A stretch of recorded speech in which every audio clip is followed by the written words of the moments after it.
So, my dear friend, with this I will start the program and go back to my seat and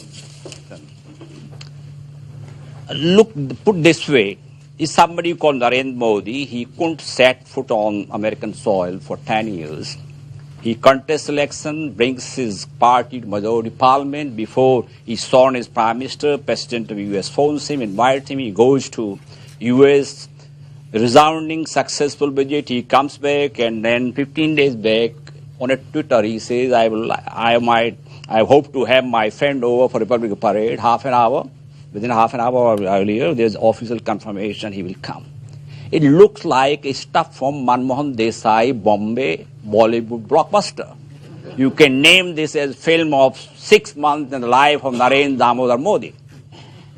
Now tell me, with all this emotion, sentiment aside, how do you see the summit meeting in September? What, according to you, have been the major takeaways from that summit? Michael, you have 5 minutes. First, I'll steal from my own 5 minutes just to thank IAFA and to thank the University of Chicago Center here in Delhi for this opportunity, and thank all of you for coming. It is indeed, I think, an incredibly exciting, and the word is very overused, but I think it's appropriate in this case, a very historic moment for U.S.-India relations. I would say, before talking too much about this historic moment and opportunity, I think it is important to recognize that India-U.S. partnership has been building over the years and has really had support from various parties on both sides.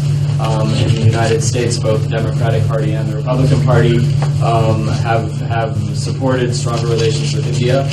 It's one of the very few things our two parties in the Congress can actually agree on. You have both Republicans and Democrats supporting the India caucus and supporting the relationship.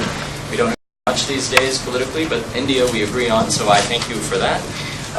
And on the Indian side as well, I think we've seen from the days of Prime Minister Vajpayee and through the UPA government till today a support for growing the partnership and the relationship between the United States. So I think there is a historic sort of trend to it, and I think what has happened in the last few months, in the last 6 months, is that you've seen that trend really get kicked up a notch.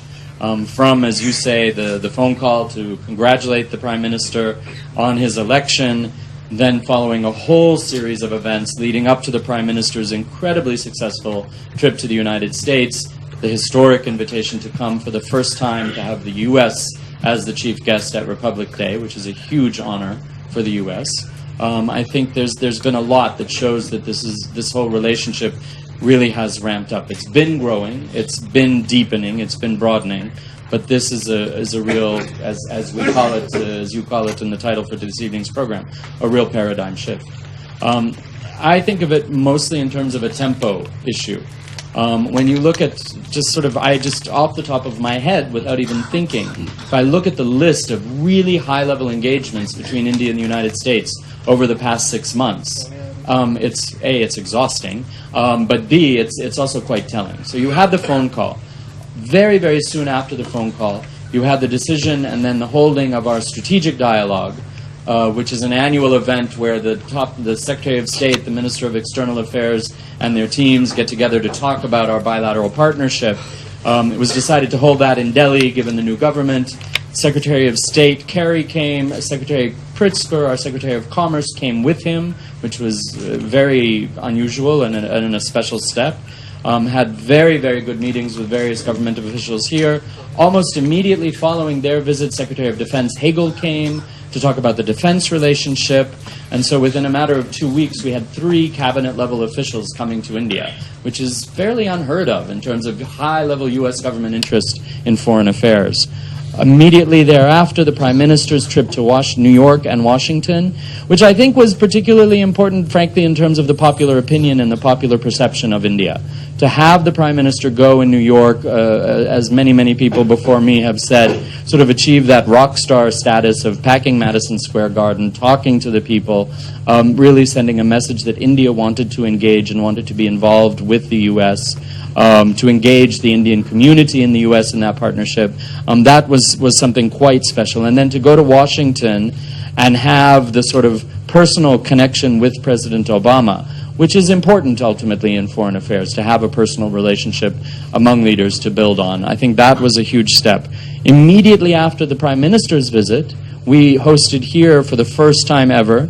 The United States was the partner country for India's Technology Summit, held out in Greater Noida. Again, India has had foreign partners before, but never the United States. And so this year, for the first time, India chose the United States as a partner.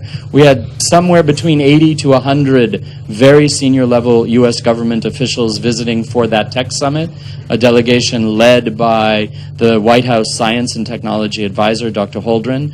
Frankly, we had so many people in Delhi that week that I lost count, so that's why I'm saying between 80 to 100. Fortunately, we didn't lose any of the visitors. They all came, did their meetings, and got out. But that was another very important meeting. Followed upon almost immediately by the Trade Policy Forum, an organization, a group where the two sides get together to talk about the various trade issues. And trade issues obviously being something that have been fairly sensitive and fairly difficult to discuss at times, but we had our U.S. Trade Representative Michael Froman here. He discussed that. So all in all, let me just say the number of visits and the number of topics that they addressed: defense, energy, smart cities, space, trade, health, economics, commerce. I mean, that we've been discussing those. We discussed them under UPA. We discussed them previously under the NDA. But to discuss them at this tempo, at this level, in this depth, is truly transformative. Okay, thank you.